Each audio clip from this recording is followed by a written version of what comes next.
एक चिट्ठी ये पढ़ते हैं कि बम्बई से आई थी उनकी, गुरु जी की। हम तो भगवान जी कहते थे उनको, भगवान जी की। मैं तारीख तो नहीं दी है लेकिन है वहीं से ही लिखा है। प्रिय पप्पू, आशीर्वाद, हम लोग यहाँ ठीक से पहुंच गए। आशा है वहां भी सब लोग ठीक से होंगे। यहाँ अभी काम बहुत है, इसलिए समय बिल्कुल नहीं मिलता है। अभी अभी तुम्हारा पत्र प्राप्त हुआ, समाचार ज्ञात हुए, काम बहुत है। आशा है मम्मी, दादा तथा सभी प्रेमी जन मौज में होंगे। सुबह सत्संग बराबर होता होगा। तुम्हें क्या परेशानी आई है?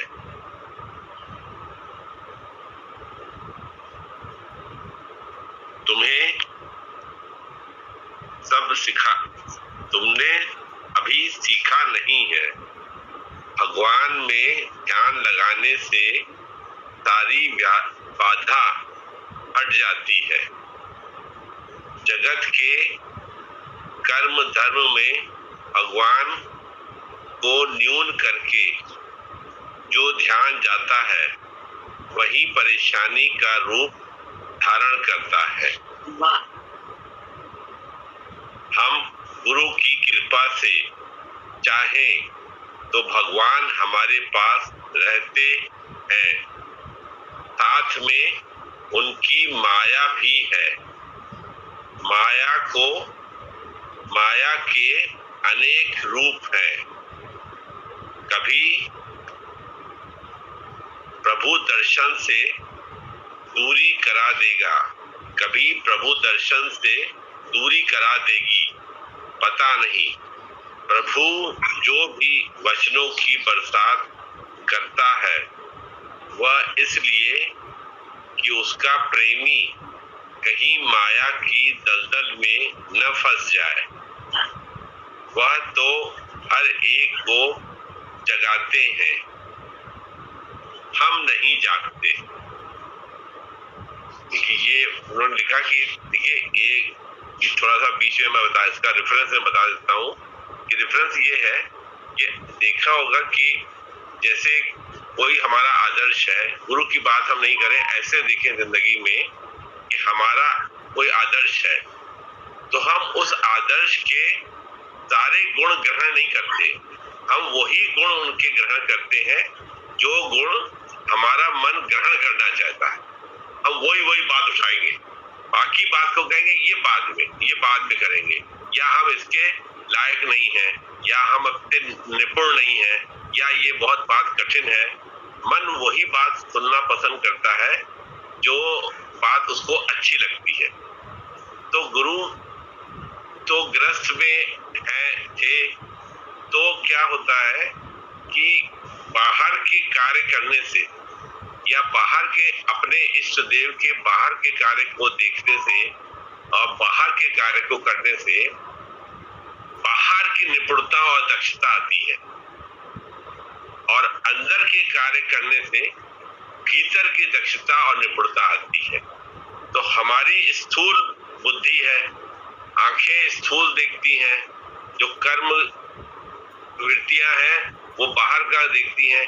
तो उसी को गुरुजी कह रहे हैं कि हम, एक तो उन्होंने लिखा सत्संग बराबर से सवेरे का होना चाहिए, करते रहना। दूसरा उन्होंने कहा कि भगवान जहां पर भी रहता है, अगर आपके दिल में भी रहता है, आपके ध्यान में भी रहता है, तो ये जान के चलो कि माया भी वहां पे रहती है। समय समय पर भगवान गुरु अपने वचनों से आपको हमको आगाह करता रहेगा, जागते रहो जागते रहो। हम चौकीदार को पैसा देते हैं, भाई ये हम लोग के इतने जो है 10 फ्लैट हैं, इनकी तुम निगरानी करना, तो वो बीच बीच में उठ के लाठी पटक पटक के कहता है जागते रहो, और हम उसको पैसा हर महीने पैसा भी देते हैं कि तुम ये तनख्वाह लेना और ये तुम जागते रहो। वो हमको नहीं जगाता है, वो ये बताता है चोर को कि वहां पे चौकीदार है, तो ऐसे ही गुरु भी जो है वो अपने वचनों की बरसात से हमको जगाने का प्रयास करता है। हम बीच में बार बार बह जाते हैं तो वो हमको जगाता है कि ये क्या कर रहे हो, ये क्या कर रहे हो, ये गलत है। वो चाहे पास रहे चाहे दूर रहे, वो हमेशा ही जो है उस बात से आगाह करता है। उसी बारे में उन्होंने लिखा है। देखिए, कभी एलोपैथिक डॉक्टर के पास जाए आप तो वो अंग्रेजी दवा आपको देगा, उसके बाद दवाई अंग्रेजी है, वो अंग्रेजी दवा देगा। होम्योपैथिक डॉक्टर के पास जाए वो होम्योपैथिक की दवा देगा। आप कैसा भी मर्ज बताएं उसको, वो आपको होम्योपैथिक दवा देगा। आयुर्वेद के पास जाए तो वो आयुर्वेद की जड़ी बूटियों की दवा पाउडर देगा। ऐसे गुरु के पास जाए तो गुरु आपको आपकी मन की वृत्ति को देखकर वैसी दवा बताएगा। वो चेहरे को देखकर कि आप बहुत गरीब हैं, आप बहुत अमीर हैं, या आप जो है इतने रिसोर्सफुल हैं, उस पर ध्यान नहीं देगा। वो तो मन की बात को ही देखेगा, मन को ही देखेगा कि मन की वृत्ति कहाँ पे है। कल आपने सत्संग में एक बात बताई, बहुत अच्छी लगी मुझे, कि गुरु जो है वो आपकी हलत और चलत में वृत्ति को देखता है, इंद्रियों को कंट्रोल करता है। इंद्रियों को कंट्रोल करके वो देखता है, उसी में जो है मन रूपी घोड़ा जो है वो छटपटाता है, वो छटपटा जाता है। तो फिर वो जो है गुरु में अवगुण देखेगा, कहेगा गुरु भी वैसे ही है, जैसे मैं हूँ वैसे गुरु है। गुरु भी घर का कार्य करते हैं, मैं भी घर का काम करता हूँ। तो हमको क्या होता है कि भ्रम हो जाता है। हमको जो है ये दिखने लगता है कि जैसे वो है वैसे हम हैं। वो भी तो घर का काम कर रहे हैं, हम भी घर का काम कर रहे हैं, लेकिन उनमें उपरामता कहाँ पे है, कितनी उपरामता है, वो हम देख नहीं पाते हैं। हमने कहा ना, मन तो वही चीज देखना पसंद करेगा जो उसको भाएगी। उसको वो कड़वी दवा पसंद नहीं आएगी जो दवा से उसको फायदा होने वाला है। जैसे आप देखिए, तलवारबाज जो है रोज तलवार चलाता है तो वो तलवारबाजी में निपुण हो जाता है। ऐसे ही घुड़सवार घोड़े की सवारी करेगा तो वो घुड़सवार जो है वो निपुण हो जाएगा। हम घोड़े पे अभी चढ़ेंगे तो गिर जाएंगे। तो ऐसे ही मन रूपी घोड़े को कंट्रोल करने के लिए गुरु उसके ऊपर सत्संग के द्वारा वो सवारी करता है, अपने वचनों के द्वारा सवारी करता है। ये उसकी कृपा है। हम ये सोचते हैं वो ही हमारा सबसे बड़ा दुश्मन है। जब वो इंद्रियों के ऊपर और आपकी हलत चलत के ऊपर प्रहार करता है तो आपको लगेगा यही जो है हमसे पता नहीं क्यों दुश्मनी कर रखी है। हम ही को कहते हैं, बगल में इसको नहीं कहा, उसने भी ऐसा कहा किया, उसको नहीं कहा, देखिए हमको कह रहे हैं वो। तो अब उसमें जो गुरु का छिपा प्यार है। अभी मैं एक बात कहना चाहता हूँ, वो तो जो है आउट ऑफ वे है। देखिए, गुरु जी शरीर रूप में नहीं है, लेकिन जिनके भी जो भी किसी को गुरु मानते हैं या जिनके गुरु शरीर रूप में हैं या जिनको थोड़ी सी आस्था है, उनके लिए ये स्पेसिफिक संदेश है हमारा, हमारे एक्सपीरियंस के द्वारा, कि हमको ऐसा लगेगा कि यही हमारा सबसे बड़ा दुश्मन है। 4 आदमी के सामने हमारी बेइज्जती कर देता है, लेकिन ये नहीं पता है कि वो हमारी ऊपर कितनी जो है अदृश्य कृपा जो है कर रहा है। इस बात का ध्यान जो है हमेशा रखना चाहिए। अब ये ज्ञान जो है ये क्या होगा, जब समय निकल जाएगा तब ज्ञान आएगा, तब समझ में आएगा, तब पछतावे क्या हो, जब चिड़िया चुग गई खेत वाली जो कहावत है वो दिल में आएगी। तो इस बात का ध्यान जो है, ये गुरु और शिष्य का जो संबंध है ये बहुत ही मुलायम और बहुत डेलिकेट है। ये बहुत ही जो है सॉफ्ट है। इसको या तो शिष्य समझता है या तो गुरु समझता है। तो उसी के ऊपर जो है ये, चलिए मैं अपनी बात थोड़ी पहले किताब में ये पढ़ता हूँ। तो ये गुरु जो है उसके ऊपर प्रहार करता है। वहां से भी देखिए बहुत ज्यादा काम है। उन्होंने पहली लाइन लिखी कि सुबह का सत्संग बराबर होता होगा। अब देखिए, सत्संग से क्या उनको कोई बहुत बड़ी संस्था चलानी थी? उनको कोई संस्था तो चलानी नहीं थी कि उनको कोई बहुत बड़ा आश्रम बनाना हो। वो तो गृहस्थ में थे और वो गृहस्थ में ही रह के कभी किसी को उन्होंने ये नहीं कहा कि तुम संन्यास ले लो या तुम घर बार छोड़ के आ जाओ। उन्होंने क्या, जहां पे हो वहीं पे ही कमल की तरह खिल के दिखाओ। तो उन्होंने वहीं से कहा कि ठीक है, हम अपने ग्रस्त की वजह से या अपने प्रारब्ध की वजह से कहीं पे दूर गए हैं थोड़े दिन के लिए, लेकिन सत्संग के द्वारा तुम दवाई जो है हमेशा लेते रहना। अगर हम उसको भी छोड़ देंगे तो मन जो है फिर जैसे घोड़सवार का घोड़ा जो है वो बेलगाम हो जाता है, तो मन जो है बेलगाम हो जाएगा। अब माया इसी बात का इंतजार कर रही है। जो हमारी इच्छाएं हैं वो हमारी इसी बात का जो है इंतजार कर रही है कि कब हम गुरु से विमुख हो और कब वो हमको आके माला पहना दे। ये बात जो है अगर आप देखिए तो जीवन में कहीं न कहीं पे महसूस होगी। ऐसे भी आप देखिए जैसे इंद्रियां तो प्रहार करती रहती हैं। आप देखिए भंवरा जो है, पतंगा जो है वो रोशनी की तरफ जो है जाता है और शम्मा के पास जाके शमा में जल जाता है, मर जाता है, वो खत्म हो जाता है। भंवरा जो है वो खुशबू का आशिक है, तो वो फूल के ऊपर जाके बैठ जाता है, उसकी सुगंध लेना चाहता है। शाम को जब फूल अपनी पंखुड़ियां बंद कर देता है तो उसी में वो अपनी सांस जो है वो दे देता है और मर जाता है। एक खाली उसको जो है खुशबू का जो है खुशबू की बीमारी है, पतंगे को रोशनी की बीमारी है, वो उसमें अपनी जान दे देते हैं।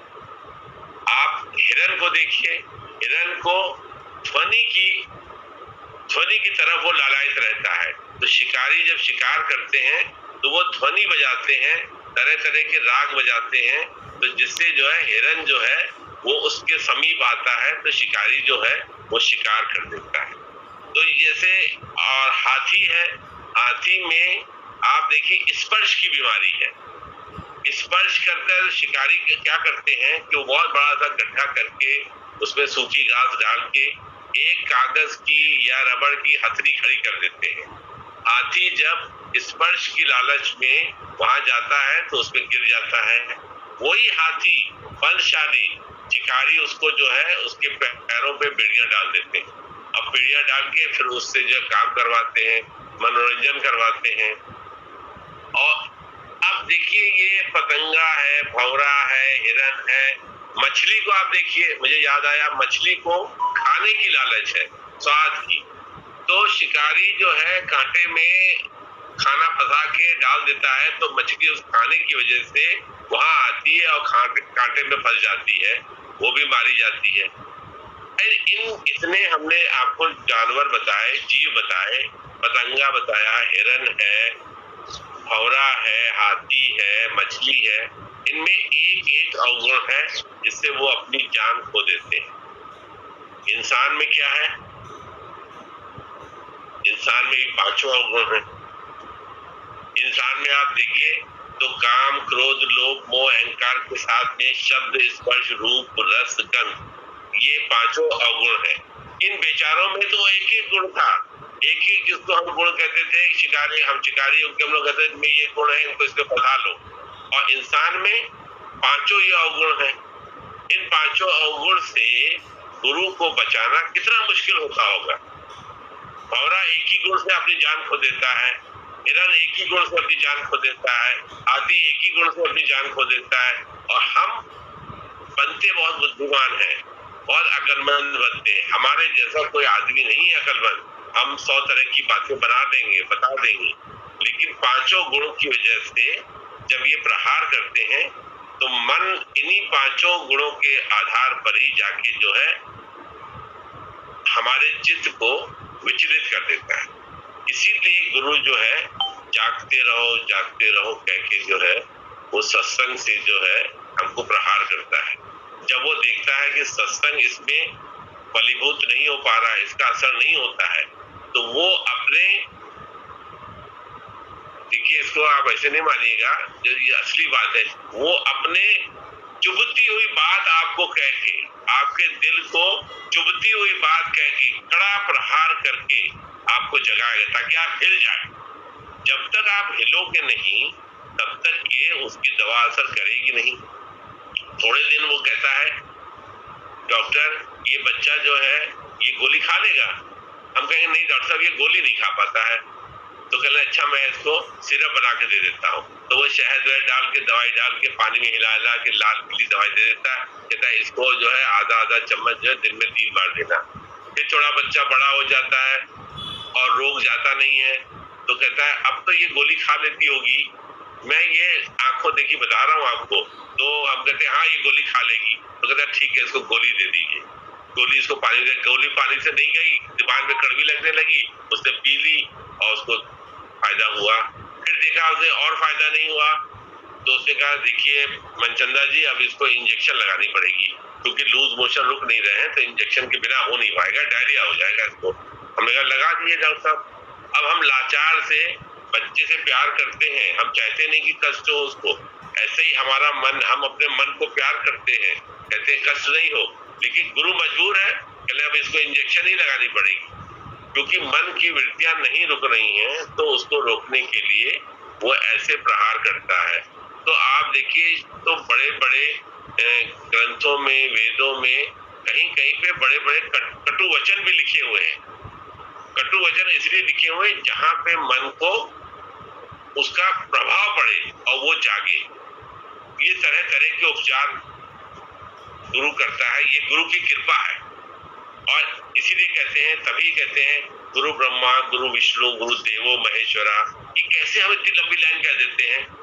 ब्रह्मा विष्णु महेश को जो है हम जो है नीचे कर देते हैं, जबकि वो इतने बड़े भगवान है, मानता है, पूरा जग मानता है। तब भी हम कहते नहीं गुरु ब्रह्मा गुरु विष्णु गुरु देवो महेश्वरा।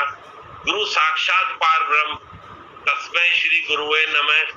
गुरु को इतनी उपाधि जो दी गई है ये इसीलिए दी गई है कि गुरु ही है जो हमको वहां तक वो पहुंचाता है जहां तक भगवान भी हमको नहीं पहुंचाता। तभी कहा ना गुरु गुरु गुरु गोविंद दो खड़े ताके लागू पाओ।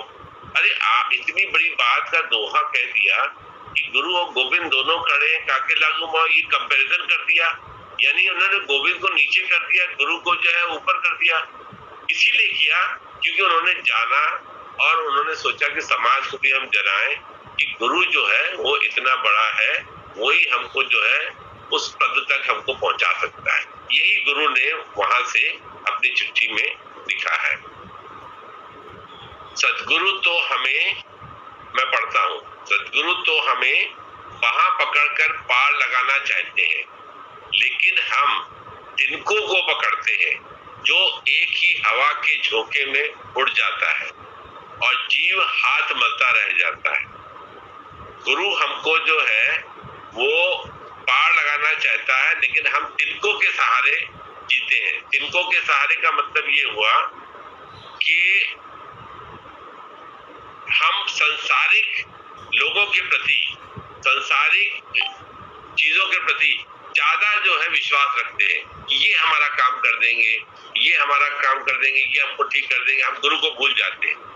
गुरु तब हमको बताता है कि हमने जो है, गुरु जो हमें बाहां पकड़कर पार लगाना चाहता है, लेकिन हम तिनकों को पकड़ते हैं। तिनकों का मतलब क्या हुआ कि हम संसारी जीवों के ऊपर ज्यादा विश्वास करते हैं और जो एक ही हवा में झोंके में उड़ जाता है, जिनके ऊपर हम विश्वास करते हैं वही उड़ जाते हैं, वही साथ छोड़ देते हैं और जीव हाथ मलता रह जाता है। जिस समय हमारा प्रीतम चेतन रूप में हमारे सामने होता है तो हम उसकी महिमा, उसकी अनुकंपा को भूलकर इधर उधर महत्व देते हैं। देखिए, जब भगवान गुरु हमारे सामने रहता है तो हम संसारी आदमी को ज्यादा उपाधि देते हैं, ज्यादा उसको बड़ा समझते हैं कि ये हमारा बॉस है, ये हमारा काम करेगा। हम गुरु को भूल जाते हैं, उस समय गुरु की महिमा को भूल जाते हैं, गुरु की शक्ति को भूल जाते हैं, संसार के ऊपर विश्वास करते हैं, ये हमारे संग रहेंगे, ये हमारा साथ देंगे। तो इसी पे गुरु जी ने लिखा है कि जिस समय हमारा प्रीतम चेतन रूप में हमारे सामने होता है तो हम उसकी महिमा उसकी अनुकंपा को भूलकर इधर उधर महत्व देते हैं। फिर जब हम जागते हैं तो देर हो चुकी होती है। जब हम जागते हैं तब जो है देर हो चुकी होती है। हमें लगता है उस समय निकल गया, उस समय निकल गया। ऐसे आप देखिए कि आज हम जो है छुटपन से गुरुजी से हमारी मुलाकात हुई थी, हम 67 इयर्स के हो गए। 67 साल में कितने ही लोग हमसे जो मिले और बिछड़ गए। संसार के लोग भी बिछड़ गए, सत्संगी भी, जिनका जिनका समय आ गया, जिनका जिनके स्टेशन आ गया, वो उस पर उतर गए। और स्थूल रूप से मैं शरीर की बात कर रहा हूं, तो हमने जिनके ऊपर सहारा रखा कि ये हमारे साथ रहेंगे, ये हमें मदद करेंगे, वो तो पहले ही सहारा छोड़ के चले गए, हाथ छोड़ के चले गए। हमारे दोस्त, यार, रिश्तेदार सब चले गए। हम क्या हो गए? हम अकेले रह गए। तो ये वाक्य, ये जो ब्रह्म वाक्य गुरु ने कहा, मैं इसको दोबारा से देख के पढ़ता हूँ, इसको दिल में आप बिठा लीजिए। ये वक्त पे बहुत काम आएगा आपको कि जिस समय हमारा प्रीतम चेतन रूप में हमारे सामने होता है तो हम उसकी महिमा, उसकी अनुकंपा को भूलकर इधर उधर महत्व देते हैं, इधर उधर महत्व देते हैं। हम कहते हैं कि वो महत्व, ये काम हमारा संसार का अटका हुआ है, ये आदमी करा देगा। हम उस आदमी पे विश्वास रखते हैं और उस आदमी से मिलने के लिए या उस आदमी को उसके पास जाने के लिए हम 20-20 किलोमीटर, 25-25 किलोमीटर चले जाएंगे, ये सोच के कि वो हमारी मदद करेगा। लेकिन आप देखिए, अगर वो हमारी मदद करता है तो, और अगर हमारी मदद नहीं करता है तो उसके पीछे कौन है? उसकी जो हमारी मदद कर रहा है, जो हमारी मदद नहीं कर रहा है, उसकी बुद्धि में कौन बैठा है? उसकी बुद्धि को संचालित कौन कर रहा है? ये हम भूल जाते हैं। हम सोचते नहीं, हम इसको खुश कर लेंगे, हम उसके पांव छू लेंगे, हम उसको नमस्ते कर लेंगे, हम उससे अच्छा व्यवहार करेंगे तो वो हमसे खुश हो जाएगा, हमारा काम कर देगा। हम उससे पोलाइटली बोलेंगे, प्यार से बोलेंगे तो हमारा काम कर लेगा। ये जो बाहरी, ये जो हमने जो है बाहरी कार्य करने की जो दक्षता प्राप्त की, ये भी हमने किससे प्राप्त करी? तो गुरु से ही प्राप्त करी ना। फिर हम उस गुरु को ही भूल के और उस अपनी व्यवहार कुशलता से हम दूसरे आदमी को प्रभावित करने का दम भरते हैं।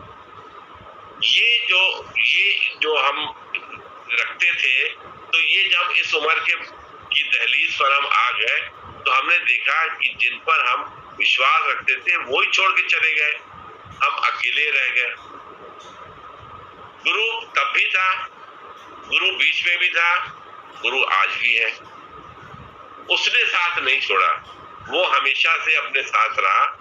उसकी वचन, उसकी भाषा, उसकी मार, उसके कठिन शब्द, कठोर शब्द, उसके मुलायम शब्द, वो आज भी हमारे साथ हैं, जो हमको जीने के लिए प्रेरित करते हैं, जो हमारे शरीर में ताकत भरते हैं। आज भी ये कार्य अभी भी एक ही सरसता से, एक ही धार में होता है। पानी की एक बूंद को आप ऊपर से गिराइए, थोड़ा थोड़ा करके गिराइए तो टप टप करके पानी गिरेगा। लेकिन तेल की धार को, अगर तेल को आप ऊपर से गिलास से गिराइए तो वो एक ही धार में, एक ही लय में नीचे गिरेगा। तो गुरु की कृपा कैसी है? वो तेल के धार की तरीके, वो बराबर एक रस एक ही तरह से करती है। इतनी उम्र की इसका सफर पूरा करने के बाद हमने देखा कि वो वैसा का वैसा, जो चिट्ठी उन्होंने 76, 77, 78 में, 79 में, 80 में ऐसे लिखी थी, वही चिट्ठी के वही वचन आज भी साथ में उसी तरह से आ रहे हैं। कभी ऐसा नहीं हुआ अरे ये तो चिट्ठी उस समय की लिखी थी, उस समय की सोच और थी, अब तो साइंटिफिक जमाना हो गया, अब तो कंप्यूटर का जमाना हो गया है, अब तो बहुत आगे बात बढ़ गई है, अब ये सब चिट्ठियां किस काम की, या ये वचन अब किस काम की? अब तो गूगल खोलिए, उसमें सब दिख जाता है। आप जब चाहिए तब गीता पढ़ लीजिए, जब चाहिए तब आप रामायण पढ़ लीजिए। लेकिन गुरु के वचन जो है उस समय जो तेल की धार की तरह थे, वो इतनी उम्र का सफर पूरा करते करते तक वैसी धार में है। उसी को उन्होंने लिखा है कि जब जिस समय हमारा प्रीतम चेतन रूप में हमारे सामने होता है तो हम उसकी महिमा को, उसकी अनुकंपा को भूलकर इधर उधर महत्व देते हैं। फिर जब हम जागते हैं तो बहुत देर हो चुकी होती है। आखिर उसी को पुकारना है, उसी से हमारा जीवन, हमारा एक एक श्वास के मालिक वही नहीं, उसी से हमारा जीवन है, हमारा एक एक श्वास के मालिक है। तो हम उसी में ध्यान क्यों नहीं लगाते? फिर अपने प्यारे के चरणों में चित्त को लगाओ, उन्हीं से गति मती है। उनकी नजर के बगैर जीवन नरक है। ये लिखा उन्होंने कि हमारी एक एक सांस के मालिक वो है, तो हम उसी में ध्यान क्यों नहीं लगाते? फिर अपने प्यारे के चरणों में चित्त को लगाओ, उन्हीं से गति मती है। देखिए, जो भी हमको जो है प्राप्ति हुई, हमको जो है आप देखिए बाह्य सुखों की या मन की शांति की प्राप्ति हुई तो गुरु की कृपा से ही प्राप्ति हुई, कि गुरु के आशीर्वाद से ही प्राप्ति हुई। हमारी अलग से कहते हैं कि हमको जो कुछ मिला वो प्रारब्ध के वजह से मिला। ऐसा नहीं होता है कि प्रारब्ध भी कार्य करता है। हम ये नहीं कहते कि प्रारब्ध काम नहीं करता है, लेकिन गुरु की कृपा प्रारब्ध में आए हुए हमें से आने वाले कष्टों को काट देती है। तो जब आने वाले कष्टों को काट देती है तो हमारी वाह वृत्तियों को भी काट देती है गुरु की कृपा। गुरु की कृपा जो है वो हमारी जो है वृत्तियों को भी काट के मन को कंट्रोल करके हमें जो है प्रभु की ओर ले जाती है। क्योंकि जब जो प्राप्ति हम कहते हैं हमको प्रारब्ध हो रही है, या जो प्राप्ति हम जो है हमारे परिश्रम से हो रही है, उसमें भी आप देखिए तो गुरु की कृपा से ही जो है कभी कोई कष्ट आया, आपने कष्ट लगा नहीं, उसको देखिए कष्ट आया, इसका कष्ट लगा नहीं, तो इसकी क्या वजह थी? या किसी को किसी चीज की प्राप्ति हुई तो उसको कैसे हुई? तो गुरु हमको लगता है कि हमारी वजह से हुई, हमने किया, हम ऐसा नहीं करते थे तो हम नहीं करते थे तो ऐसा थोड़ी ना होता। हमने ऐसा किया, हमने इतनी पढ़ाई करी, हमने इतना जो काम किया, हमने ये सब जाना, हमने हम करते रहे। और जब कष्ट आया तब कष्ट आया तो तुरंत ही हमने कह दिया गुरु ये कि भगवान जी ये क्या हो गया, ऐसा तो कभी हमने किया नहीं था, हमारे तो कर्म ऐसे थे नहीं, हमने तो कभी कोई किसी का बुरा किया नहीं, फिर मेरे साथ इतना बुरा क्यों हुआ? हमने तुरंत ही जो है बुरे कार्य गुरु के पास छोड़ दिए, ये इनकी वजह से हुआ। गुरु के पास मतलब है जो आपका इष्ट देव है, आपने उसके ऊपर छोड़ दिए कि उनकी वजह से हुआ। और जो अच्छे कार्य थे वो आपने कहा कि मैंने किए, ये सब मेरी वजह से हुआ। ऐसा होता नहीं है। गुरु हमारे अच्छे कर्म और बुरे कर्म दोनों को काटता है। अब देखिए ये बात जो है ना बड़ी कठिन है। आप कहें गुरु हमारे अच्छे कर्मों को भी काट देता है तो इसका मतलब क्या फिर दुखी दुखराता रहेगा? या हमारे बुरे कर्मों को काट देता है? बुरे कर्मों को काट देता है, हम सुनते हैं तो उसमें थोड़ी तसल्ली होती है, हमें कहते हैं अच्छा चलो हमारे बुरे कर्म जो है सत्संग से जानने से खत्म हो जाएंगे। लेकिन अच्छे कर्म जो हमको संसार में फंसाने वाले हैं उनको भी काट देता है, उनको भी काट देता है। क्योंकि गुरु ने तो जिस पदवी पे या जिस दूरी पे आपको ले जाना चाहता है, जिस पदवी पे आपको ले जाना चाहता है, उस पदवी को तो हमने कभी देखा नहीं है। तो हम खाली बाहरी दुखों को, बाहरी सुखों को देखकर ही ये अनुमान लगाते रहते हैं कि ये अच्छा है, ये बुरा है, ये अच्छा है, ये बुरा है। तो उसी हिसाब से हम नाप तौल करते रहते हैं, क्योंकि हम शुरू से ही जात से ही बनिए हैं इंसान जो है जात सही नाप तोल करके काम करता है कि किस पे फायदा होगा, किस पे नुकसान होगा, वही काम करेगा। लेकिन गुरु कहाँ ले जाना चाहता है, आपको किस दशा में ले जाके खड़ा करना चाहता है, ये गुरु ही जानता है। जब तक हम उसके साथ रह के कदम से कदम चला के नहीं करेंगे, गुरु आपके अलग को और चलत को दोनों को सुधारेगा। बहुत कठिन कार्य है। देखिए, कहने में बहुत आसान है कि उसको 200 गाय दे दी, कहा इसकी जब 1000 हो जाए तो लेके आना। हमने कितनी आसानी से पढ़ दी, बता दिया, आपने कितनी आसानी से सुन लिया। लेकिन जरा सोचिए कि 200 गाय से 1000 गाय कैसे हो गई होंगी, कितना विश्वास रहा होगा। तभी एक बार पंजाबी में जैसे कहते हैं, थोड़ा सा पंजाबी में कहते हैं, गुरु क्या क्या देखता है, क्या क्या चीज आपकी देखता है, कहनी, पहनी, रहनी और सहनी। ये पंजाबी में कहते हैं। किसी से हमने सुना था कि कहनी, बहनी, रहनी और सहनी, इन चारों पे नजर रखता है। कहनी का मतलब हम गुरु के पास जाते हैं तो क्या कहते हैं, किस तरह से क्या बात करते हैं। एक बार की बात मैं बताऊं कि एक सत्संगी जो है, बहुत पहले की बात है, मैं वो जरा सा दिमाग पे जोर डाल के कर नहीं बता नहीं पा रहा हूँ। एक सत्संगी जो है जल्दी जल्दी में सत्संग से अंदर आया तो उसने चप्पल अपने उतारे, एक चप्पल सीधा एक चप्पल उल्टा, और भागता हुआ आया और 3-4 सत्संगियों को वो ऊपर से चढ़ता आके बैठ गया। गुरुजी उस समय ज्ञान दे रहे थे, किसी उसमें मौज में थे, अपनी मस्ती में थे।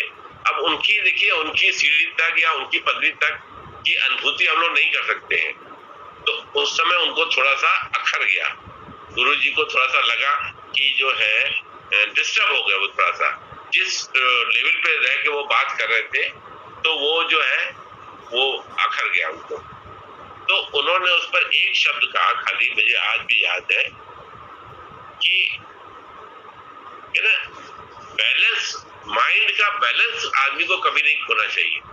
अगर मन का बैलेंस आदमी ने खो दिया है, शरीर का बैलेंस मन खो दिया है, तो फिर वो आदमी ज्ञान प्राप्ति के लायक नहीं।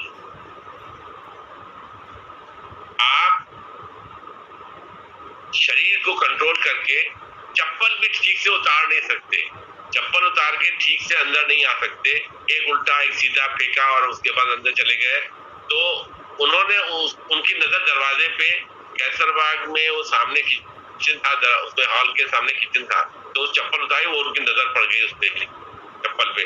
वही सामने तखत पे बैठते थे और बहुत बड़ा हॉल तो था नहीं, तो उस पे उन्होंने एक कहा कि कहनी जो है आदमी की, जो कहता है, तो उसकी जो है बात जो है वो चल नहीं पाती है, तो वो फिर ज्ञान भी नहीं ग्रहण कर सकता है। कि शरीर के द्वारा, अदब के द्वारा जो इंटर नहीं करता है, गुरु के पास बैठता नहीं है, तो वो फिर ज्ञान कैसे ग्रहण करेगा। अब उन्होंने उस पर जो है जिसे रोक दिया। तो हमको लगता है, हम तो यहाँ सत्संग में आए थे, उन्होंने ऐसे कह दिया हमको, तो उन्होंने कहा इस बात को कि फिर आप जो कह रहे हैं, हम अपनी भाषा जो दिन भर बोल रहे हैं, कहनी जो हम कर रहे हैं, तो फिर वो कैसे कंट्रोल होगी, फिर वो कैसे कंट्रोल होगी। तो वो हमारी कंट्रोल नहीं हो पाएगी ना, क्योंकि हमने कहनी के ऊपर कंट्रोल नहीं किया, अपनी बातों के ऊपर कंट्रोल नहीं किया, अपने शरीर पे कंट्रोल नहीं किया, हमने अपनी रहनी पे कंट्रोल नहीं किया, हमें हमारी जो व्यवहार है पूरे दिन का वो कंट्रोल में नहीं था। फिर गुरु ने जो हमको जो है कठोरता से और कड़ाई से हमको उसकी अनुपालना करने के लिए कहा, हम वो सह नहीं पाए। तो जब ये हम कार्य नहीं कर पाए, इतने कार्य नहीं कर पाए, तो फिर ज्ञान कैसे प्राप्त होगा। तभी उन्होंने कहा कि गुरु जो है हलत और चलत दोनों को निहारता है, दोनों पे सुधार लाता है। आपकी हलत और चलत से, उससे क्या मतलब गुरु जी को, भगवान जी को क्या मतलब कि आप नीचे गए, सब्जी वाले से आपने कैसे बात करी, रिक्शा वाले से कैसे बात करी, उससे उनसे क्या मतलब है। उनको तो ज्ञान देने से मतलब है, हम उनके शिष्य हैं, उन्होंने ज्ञान दिया, ज्ञान की बात करते हैं। ये छोटी छोटी बातों में बीच में क्यों जाए वो। लेकिन देखिए वो कहाँ कहाँ पे महीन महीन जाके जो है बात पे ध्यान देते हैं। कि तभी देखिए कभी कभी कोई कथा हम लोग पढ़ते हैं, उसमें कहते हैं उसने बहुत तप किया और तप किया, उसे भगवान को प्राप्त किया। तो गुरु अपने सामने अपने आपके मन को मोड़कर, आपके मन को रोककर तप कराता है, अनचाहे में, न चाहते हुए भी तप कराता है, और फिर उसका भान भी नहीं होने देता, क्योंकि वो इतना प्यार देता है कि प्यार में शिष्य जो है वो बिल्कुल अंधा हो जाता है। तब वो उससे वो तब करा देता है। जैसे गुरु को बड़ा ऑपरेशन करना होता है, डॉक्टर को बड़ा ऑपरेशन करना होता है, तो पहले वो एनेस्थीसिया देता है, बेहोश कर देता है, फिर वो जो है वो डिसेक्शन करके, चीड़ फाड़ करके, आपके पेट में पत्थर पड़े होंगे तो उनको निकाल देगा, या आपके हार्ट में कोई प्रॉब्लम होगी तो ठीक कर देगा, फिर आप जैसे ठीक हो जाएंगे। तो वो जो है गुरु भी अपने प्यार के द्वारा, अपनी शक्ति के द्वारा आपको जो है बेहोश करके वो आपकी हलत और जलत को कराता है। पहले ऐसा नहीं था, पहले जो है लोग जो है तप करने चले जाते थे, जंगलों में चले जाते थे, तभी और जाके भगवान का स्मरण करते थे, तब भगवान की प्राप्ति होती थी, तब भगवान के दर्शन होते थे। और गुरु ने वही पथ को, उसी पथ को सरल कर दिया, आसान कर दिया। उन्होंने कहा ये सारी परिश्रम, यही सारे कठिन तपस्या हम करते हैं, और शिष्य को उन्होंने प्यार से, मार से, बुद्धि वृत्ति कंट्रोल करके उसको उस पथ पर ले जाने का प्रयास किया। अभी वो जो है शिष्य वहां तक पहुंच पाया कि नहीं पहुंच पाया, या शिष्य ने वहां तक प्राप्ति नहीं की कि नहीं की, ये तो उसका मन ही जानता है।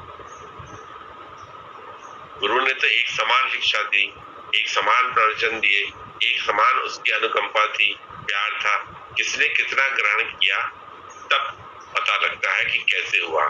क्या जैसे आप देखिए कि बड़े बड़े तपस्वियों के नाम हम सुनते हैं कि शुक्राचार्य जी ने 20 वर्ष तक पेड़ पर उल्टे लटक कर शिव भगवान का जो है ध्यान किया। तब भगवान ने उनको जो है महामृत्युंजय का जो है महामृत्युंजय का जो वो दोहा है, वो जो है वो उन्होंने उसको दिया। 20 वर्ष तक उल्टे पेड़ पर लटक कर उन्होंने शिव भगवान का ध्यान किया। जब वो ध्यान में इतना विलीन हो गया, तब शिव भगवान प्रकट हुए, उन्होंने उसको महामृत्युंजय का ये वाक्य दिया।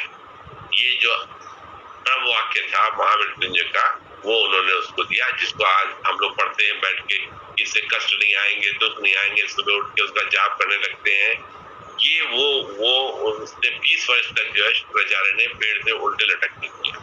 अब ऐसे ही आप एक बात सुनिए कि हम लोगों ने सबने जो है उसकी बात सुनी होगी, ध्रुव की बात सुनी होगी। हम उसको पूरी कहानी तो नहीं बताते, हम ध्रुव के बारे में आपको बताते हैं कि जब ध्रुव जंगल चले गए, तब नारद मुनि ने उससे कहा, भी जंगल में गए उसके पास, और जंगल में गए और उससे उन्होंने कहा कि तुम जो है बड़ी पदवी जो प्राप्त करना चाहते हो, तो तुम जो है ओम नमो भगवते वासुदेवाय का जप करो, भगवान विष्णु का ध्यान करो, तो तुमको जो है भगवान के दर्शन होंगे। थोड़ा सा फ्लैशबैक हम आपको थोड़ा सा बता दें कि उस समय ध्रुव की उम्र जो है 5 साल की थी। ध्रुव की माँ सुनीति ने, वो अपने जो उसकी सौतेली माँ थी, सुरुचि उसकी सौतेली माँ थी, वो अपने बाप के गोदी में बैठना चाहता था। मैं मतलब की बात पे जल्दी आ जाता हूँ, शॉर्ट में आपको बता देता हूँ कि सुरुचि वो अपने बाप की गोदी में बैठना चाहता था। उसकी सौतेली माँ सुरुचि ने उसको वहां से हटा दिया, बोला तुम नहीं बैठोगे, और मेरा बेटा जिसका नाम उत्तम है वो बैठेगा, उसका नाम भी उत्तम था, कहना वो ही बैठेगा।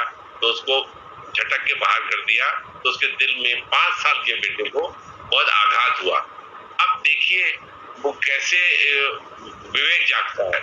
वो अपनी माँ के पास गया, सुनीति उसकी माँ का नाम था, सुनीति के पास गया, माँ से बोला कि पिताजी ने मुझको गोदी पे नहीं बैठने दिया, वो बैठाना चाह रहे थे, लेकिन बड़ी माँ, छोटी माँ ने हमको जो है वहां से धक्का देके बाहर कर दिया। तो उसकी माँ ने कहा कि हमारे तप में, हमारे जो है तपस्या में कोई कमी रह गई होगी, जिसकी वजह से तुम्हारे पिता का प्यार भी मुझे नहीं मिला, उसकी वजह से तुम्हें भी प्यार नहीं मिला। तो उसने कहा तब से, तपस्या से, इससे तपस्या से क्या मतलब है? तो उसने कहा कि नहीं, हमारे अच्छे कर्म नहीं रहे होंगे, ऐसे कुछ कहा। तो उसने कहा माँ, अगर तपस्या से होता है तो मैं ऐसी तपस्या करूंगा जिससे मुझे इससे भी बड़ी पदवी मिले। ये सोच के वो जंगल गया। तो जंगल गया तो वहां पे जब उसको वो नारद मुनि मिले तो उन्होंने ओम नमो भगवते वासुदेवाय कहा मंत्र दिया कि ये का जाप, उसका जाप करो। अब इसके बाद की बात सुनिएगा, बहुत ही इंटरेस्टिंग है। तो वो मन लगाकर जाप करने लगा। जब वो जाप करने लगा तो इतना एकाग्र मन से 5 साल का बच्चा जंगल में जाकर करने लगा। तो भगवान विष्णु जो है वो थोड़ा पसीज गए और वो खुद जो है प्रकट हुए। जब वो प्रकट हुए, उसकी काफी तपस्या देखने के बाद, तो ध्रुव ने आंखें नहीं खोली। तो भगवान विष्णु कहने लगे, ले, मैं जिसके लिए यहाँ आया वही आंख खोल के नहीं देख रहा मुझे। तो उसके मन में भगवान विष्णु की तस्वीर जो थी मन में थी, वो उन्हीं का स्मरण कर रहा था। तो भगवान विष्णु को उसके दिल से, हृदय से अपनी तस्वीर को हटाना पड़ा। उसको अपनी तस्वीर को हटाना पड़ा। तो उसने आंख खोली। जब आंख खोली तो सामने उसने विष्णु को, भगवान को देखा। तो उसने उनको जो है उसको देखा कि जो मेरे हृदय में थे वही ये सामने खड़े हैं। तो उन्होंने उनको नमस्कार किया, उनके पांव पे पड़ा। तो भगवान विष्णु ने उससे एक सवाल पूछा कि जिसका तो ध्यान कर रहा था वही तेरे सामने आके खड़ा हुआ, तो भी तुमने आंख नहीं खोली।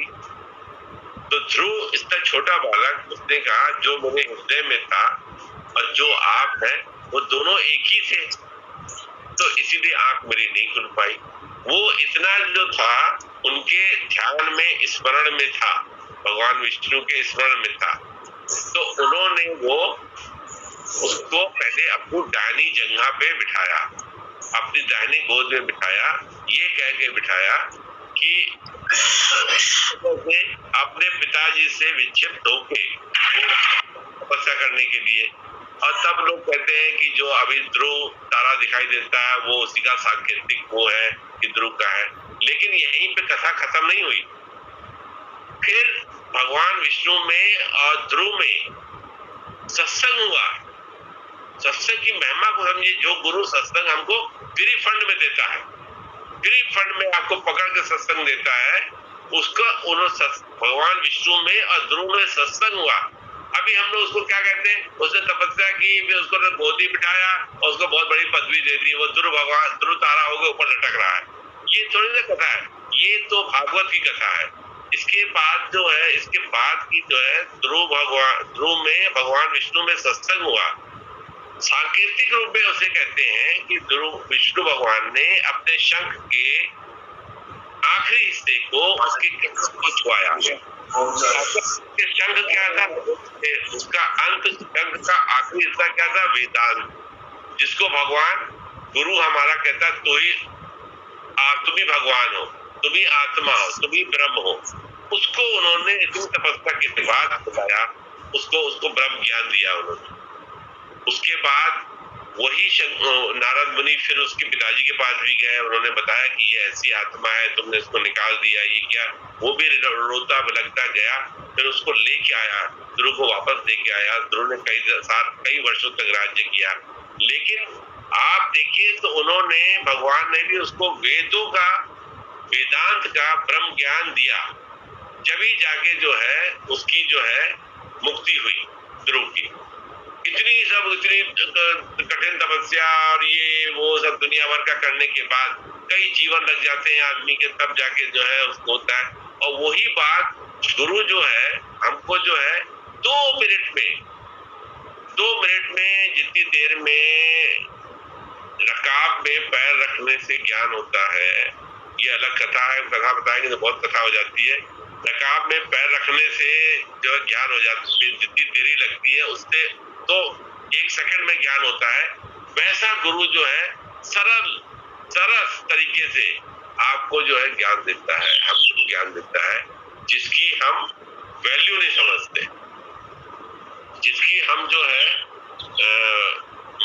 क्योंकि वो फ्री में मिला हुआ होता है ना। अगर आपको जो है रास्ते में पड़ा हुआ कोई हीरा मिल जाए तो आप क्या करेंगे? ला के उसको टीवी के पास रख देंगे, नहीं तो छोटे बच्चे को दे देंगे खेलने के लिए। लेकिन कोई जौहरी आके बताए कि अरे भाई ये क्या कर रहे हो, ये बोलो हीरा है, ये बहुत कीमती है, तुमने कैसे फेंक रखा है इसको, तब आप उसको तुरंत ही जो है पोछ पाछ के ये वो करके छुपा के उसको अलमारी में रख देंगे, कोई देखने न पाए, कोई छूने न पाए, किसी को हम बताए ना। फिर उसी की वही जो 2 दिन पहले उसकी कोई कीमत नहीं थी, उससे आपका बच्चा खेल रहा था, लेकिन जौहरी ने आके बता दिया अरे भाई जिस पत्थर से तुम्हारा बच्चा खेल रहा है ये हीरा है, ये करोड़ों का है, ये कहाँ मिल गया तुमको? अगर सरकार को पता लग जाएगा तो तुमको जो है बहुत पूछताछ होगी तुमसे। आपने उसको छुपा के तुरंत ही जो है अलमारी में रख दिया, फिर नाम भी नहीं लिया उसका। फिर आपके अंदर कई सपने आने लगे कि हीरा लेंगे, ये सब बेचेंगे तो इतना पैसा मिलेगा, फिर हम ये करेंगे, फिर वो करेंगे, मुंगेरी लाल के सपने देखने लग गए। वही हीरा 2 दिन पहले आपका बच्चा धूल में खेल रहा था।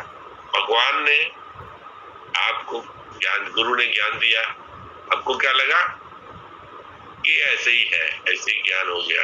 लेकिन अगर हम स्वाध्याय में जाएं, खुद पढ़ाई लिखाई करें, उपनिषद वेद वगैरह पे जाएं, हमने काफी घुसने की कभी कोशिश करी या बैठे बैठे कभी ध्यान किया तो क्या करते थे कि भाई चलो इसको देखें। ये बुद्धि भी गुरु ने दी कि आप देखिए हर चीज में आप गुरु को प्रथम रखेंगे तभी सवेरा होगा। अगर गुरु को नहीं रखेंगे तो फिर अंधकार ही है। बुद्धि दी तो वहां पहुंच कर भी जब हम यहाँ वहां पे अध्ययन करके ये देखा वो देखा, बाद में क्या हुआ?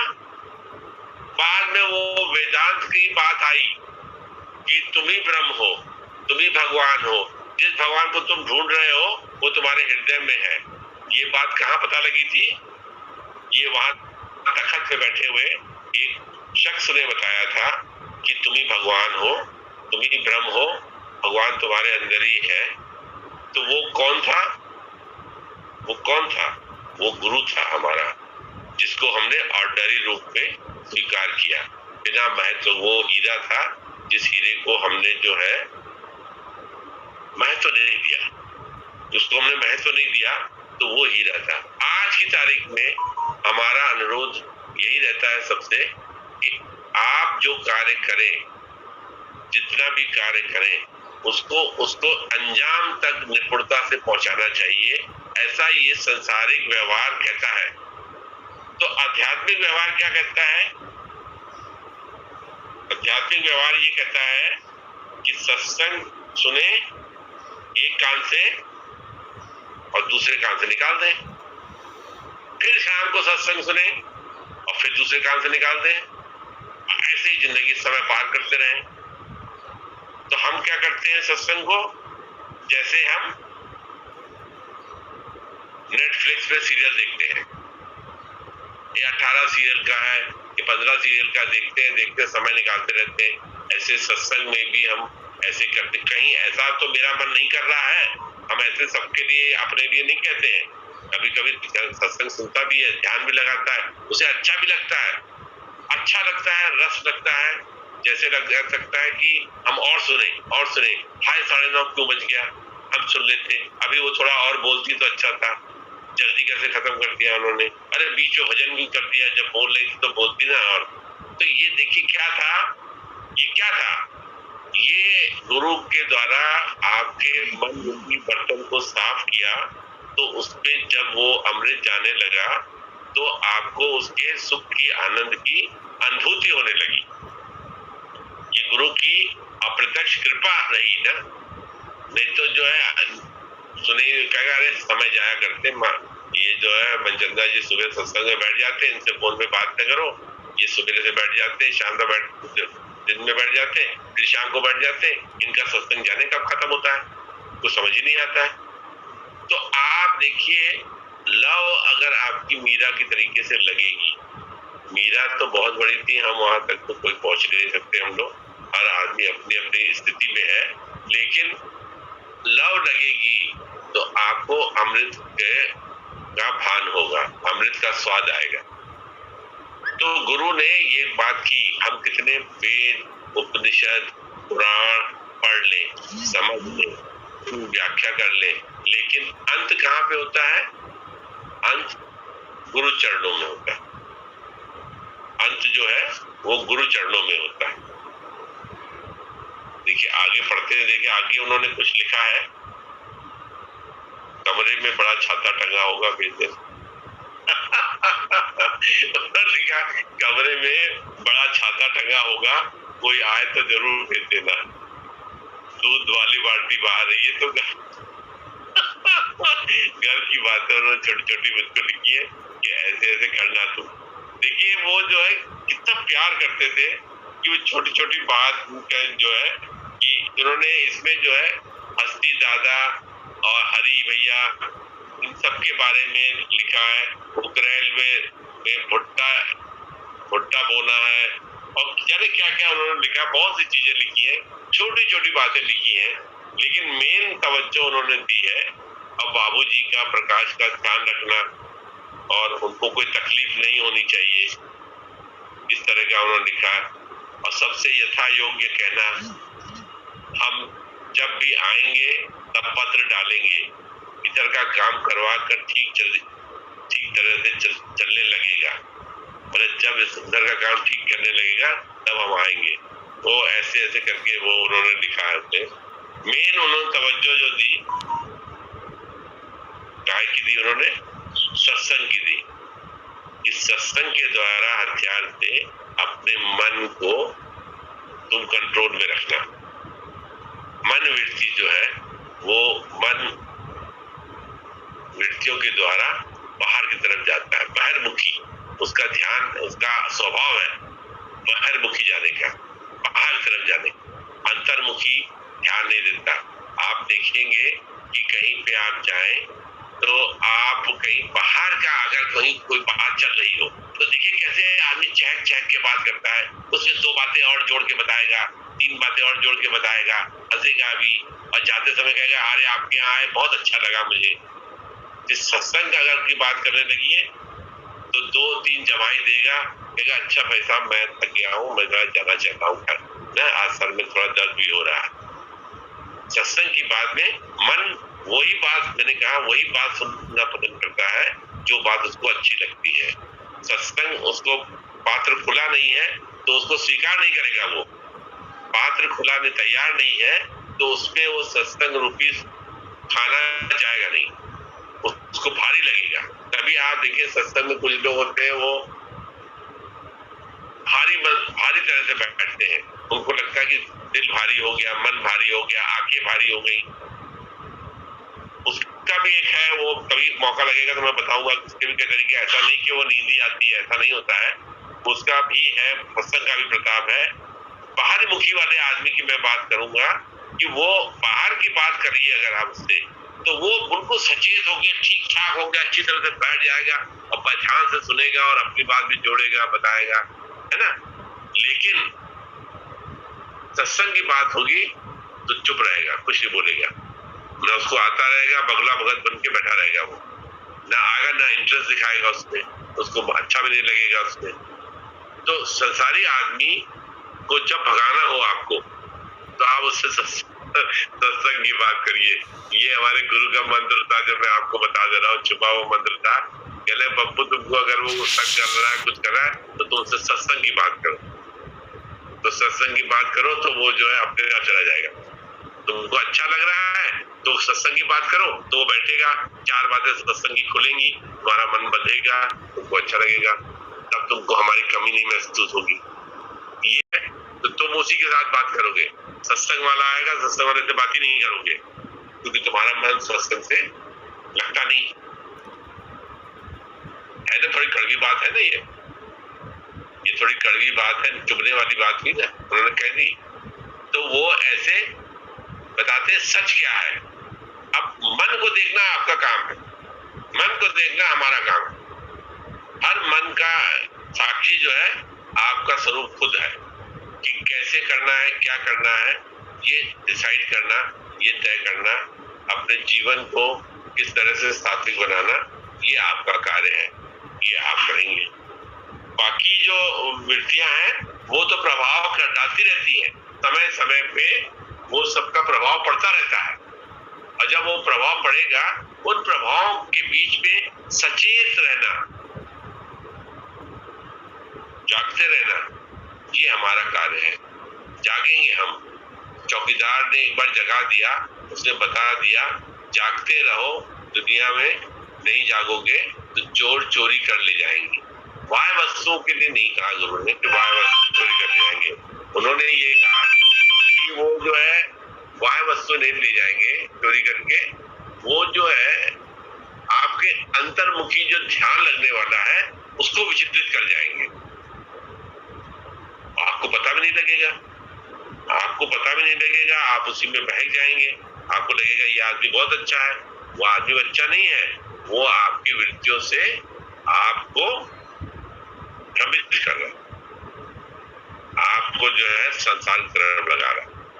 तो इसी वजह से भगवान जी कहते थे कि सत्संग का सहारा लोगे तो तमाम माया जो है आते हुए भी चली जाएगी। बाकी प्रारब्ध में जो कुछ भी है वो तो तुमको मिलेगा ही ना, प्रारब्ध में जो कुछ है वो तो तुमको मिलेगा ही। उसके लिए तुम क्यों रोते जाते हो? तुमको जब नौकरी मिलनी होगी तो नौकरी मिलेगी, तुमको जब जितना पैसा मिलना है जिंदगी में मिलेगा, तुमको जो खाना जो मिलना है वो तुम्हें मिलेगा। उसके लिए तुम क्यों इतना परेशान होते हो? वो तो तुमको सब मिलेगा, उसके लिए तुमको किसी को सिखाना नहीं पड़ेगा। तुमको पढ़ना है, नौकरी करना है, तब ये नौकरी में बहुत छोटा था तो तुमको पढ़ना है, नौकरी करना है, तो ये तो सब होगा ही होगा ना। अभी का समय जो है गुरु से ज्ञान लेने का या मन को समझने का या मन की चाल ढाल को कंट्रोल करने का जो समय है वो करो। पढ़ाई के वक्त तो पढ़ाई करो, पढ़ाई के वक्त तो ये मुंगेरी लाल के सपने छोड़ो कि हम ऐसा करेंगे ऐसा करेंगे, हमें कोई है नहीं, हमारा कोई पालने वाला नहीं है, हमारे तो फादर और ब्रदर कोई थे नहीं, I was the only son. तो उसके वजह से वो कहते थे उसके लिए तुमको कमजोर होने की जरूरत नहीं है, हम बैठे हैं ना, हम बैठे हैं, तुम्हारे योग और क्षेम का भार हम उठाते हैं। योग क्षेम का भार हम उठाते ही तो गीता में श्री कृष्ण ने अर्जुन से कहा है, ये भगवान जी ने प्रत्यक्ष रूप से हमें कहा और करके दिखाया भी। तो अभी देखिए, तो कोई बहुत पहले से मैं एक तस्वीर आपको दिखाना चाह रहा था, वही तस्वीर मैं अगली बार में दिखाऊंगा। 11 लोगों की तस्वीर है, वो 11 लोग हैं उसमें। भगवान जी हैं, मम्मी है हमारी, और सत्संगी है, हरि भैया है और सत्संगी है। आप देखेंगे तो 11 में से 9 आदमी जो है शारीरिक रूप से गुरुजी भी है उसमें, चले गए, छोड़ गए हम लोग शारीरिक रूप से। 2 जने बचे, हम और हरि, 2 जने बचे। वो तस्वीर जो है मेरे पास रखी हुई है, वो तस्वीर मैंने देखी थी हरि भैया के यहाँ, तो मुझे तस्वीर देख के बड़ा अजीब सा लगा। वो कैसरबाग के नीचे का आपके स्टूडियो था, एक दिन नीचे उतरे तो भगवान जी कह लगे आप पप्पू फोटो खिंचाए। तो हमने कहा कि अब उनका फोटो खिंचाए, तो हम लोग चलो फोटो खिंचा देते हैं। फोटो खींच के हम नीचे उतरे थे, उसी समय हम भी स्वेटर वोटर पहन के सर्दियों के दिन के उतरे थे। तो उस समय जो सत्संगी खड़े हुए और उन्होंने आके स्टूडियो वाले ने फोटो खींच दी। ठीक हमारे घर के नीचे आके स्टूडियो था, बंद हो गया, तो फोटो खींच गई। तो फोटो मैंने देखी हरि भैया के यहाँ, तो मैं देखी तो मुझे देख के बड़ा अजीब सा लगा फोटो देखकर, लेकिन फिर मैं जो है चुप रहा, चलाया। एक दिन 1-1.5 साल के बाद हरि भैया उस फोटो को फ्रेम करा के मेरे घर पे ले आए। कहने लगे ये एक चीज मैं तुमको देना चाहता हूँ। तो मैंने कहा क्या चीज ले आए आप, दीजिए भाई। तो उन्होंने हमको जो है वो अखबार में लपेट के वो फोटो दी। अरे ये फोटो आपके मन में कैसे आ गया देने के लिए? चलेंगे नहीं, मैंने ऐसे सोचा कि आप इसमें 2 ही आदमी बचे हैं, तो एक तुम रख लो, एक कॉपी मैंने तुम्हारे लिए बना दी, एक मेरे पास है, एक तुमको दे देता हूँ। तो मैं फोटो देखता हूँ तो उसी में जो अभी हम बात करते हैं, तुम्हारे योग क्षेम का भार मैं खुद उठाता हूँ, उस समय की मेरी तस्वीर को आप देखेंगे तो आप तो खैर पहचान भी नहीं पाएंगे कि मैं वही हूँ, लेकिन जो है वो उस समय आप देखेंगे तो उसको जो है उन्होंने वो योग क्षेम का भार उन्होंने प्रत्यक्ष रूप से उठाया कि नहीं उठाया? उन्होंने योग क्षेम का भार उठाया कि नहीं उठाया? ये कैसे पता लगेगा? ये तो उसी को पता लगेगा जो उस समय था और जिसका योग क्षेम का भार उठाया उन्होंने। हम बताएंगे ना, हमारे योग क्षेम का भार उन्होंने उठाया और हमको उन्होंने नीचे से उठा के ऊपर तक पहुंचाया। बाह्य पदार्थों की बात कर रहा हूं, धर्मार्थ की तो बात और धार्मिक बात को छोड़ ही दीजिए। बाह्य पदार्थ की बात बता रहा हूँ कि वो योग और क्षेम का तो उन्होंने जो बात कही थी कि अभी तो सत्संग का लाभ उठाओ, जो प्रारब्ध में तुमको मिलना है वो तो मिलेगा ही ना, उसके लिए क्यों रोते गाते रहते हो? नौकरी तो तुमको यूं मिल जाएगी चुटकी में। इन्होंने ऐसा करके भी दिखाया उसको, ऐसा उन्होंने उसको करके भी दिखाया। और लेकिन वो जो समय निकल गया और जो आज हम योग क्षेम की बात कर रहे हैं उसमें कितनी सत्यता है तो ये तो हम ही बता सकते हैं कि अब प्रमाण के तरीके से प्रमाणित कर सकते हैं कि ये ऐसे हुआ, ये गुरु की कृपा थी। तो गुरु को हमने कहा 2-3 बातें को देखिए, ध्यान में रखिए कि गुरु योग क्षेम का भार उठाते हैं, गुरु हलत और चलत सुधारते हैं और गुरु आपके मन के ऊपर सवारी करते हैं। अब मन के ऊपर सवारी करना, हलत चलत सुधारना, योग क्षेम का भार उठाना, अभी ये सब काम वो करते तो फिर रोना काहे का, चिल्लाना का, चिंता किस बात की? फिर चिंता तो वो करे जिसने जग को पैदा किया है, हम क्यों चिंता करें? हम तो मन को स्थिर करके भगवान में लगा सकते हैं।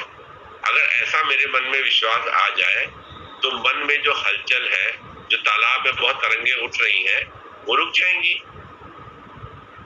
क्या आप बनी बनाई बन रही, अब कुछ बननो नहीं। अभी इतने उम्र में हमने क्या किया? हमने तो कुछ किया नहीं ना। जो करना था वो किया नहीं, और जिसको हम कहते हैं हमने किया वो वो तो अपने आप ही हुआ, तो गुरु जी ने किया, वो तो हमने किया नहीं। जिसको हम कहें कि हमने किया, ये हमने किया, नौकरी हमने की, पैसा हमने कमाया, हमने ये किया, हमने वो किया, हम करते रहे, हमने किया नहीं। जो हमें करना चाहिए था वो हमने किया नहीं। तो फिर हमारे जैसा नकारा आदमी, हमारे जैसा बेईमान और निकम्मा आदमी आपको कहाँ मिलेगा? देखिए, हमने किया नहीं, जो हमें करना चाहिए था वो हमने किया नहीं, जो हम कह रहे हैं हमने किया वो हमने वाकई नहीं किया, वो गुरुजी ने किया बाह्य पदार्थों के लिए। लेकिन तो आप ये सबसे बड़ा सेंटेंस जो है वो पीठ पे चिपका के हम घूमे कि हमने कुछ किया नहीं, तो ये तो सच्ची हुआ ना कि हमने किया नहीं। न तो बाहर का कार्य किया, न तो अंदर का कार्य किया।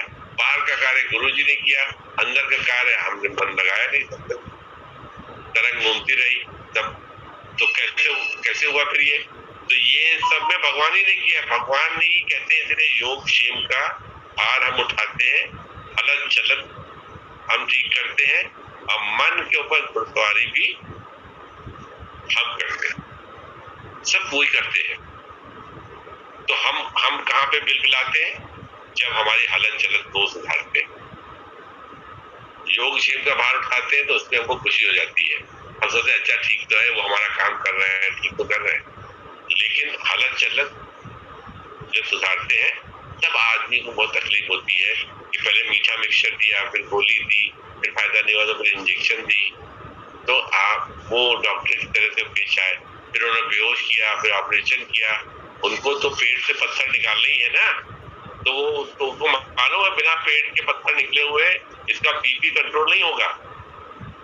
तो वो ऐसा वैसा कार्य करते रहेगा हमारी भलाई के लिए, हमारी तंदुरुस्ती के लिए। वही हालत चलत को सुधारने वाली बात, इस तरह की बातें होती है। क्या बताया, फिर अगली चिट्ठी फिर कभी पढ़ेंगे ना। जय गुरु की